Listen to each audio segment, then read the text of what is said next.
One of the most famous and arguably the most frightening paranormal investigations was the Amityville case.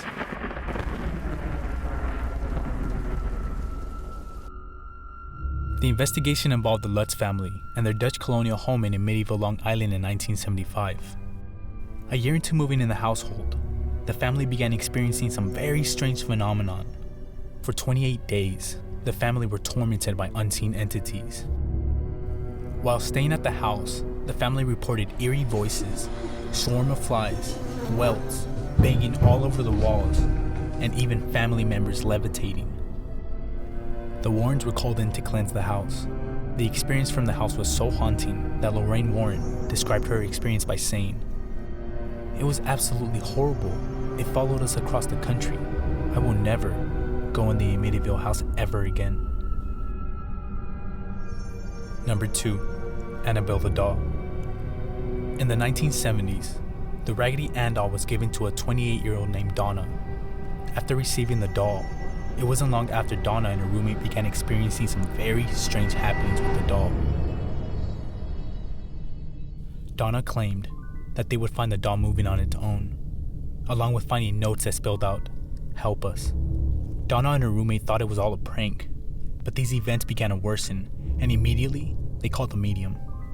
During this session, they were able to contact a spirit named Annabelle, who claimed to be a 7-year-old girl who passed away. The Warrens caught word of this and warned the roommates that it was a demonic entity inhibiting the doll.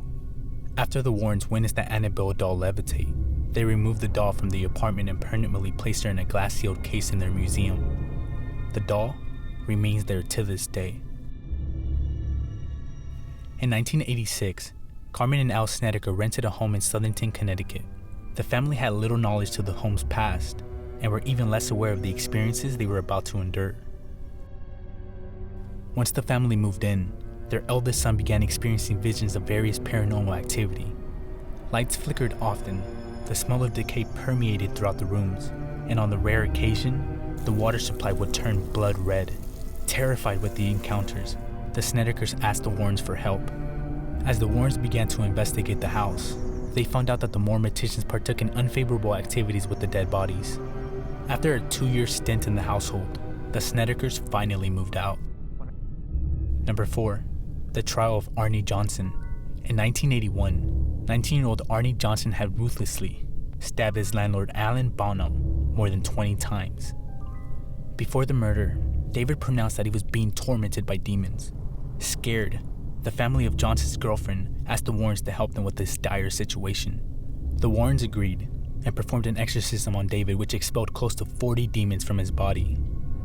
As the exorcism continued, Johnson challenged the demons to enter his body instead.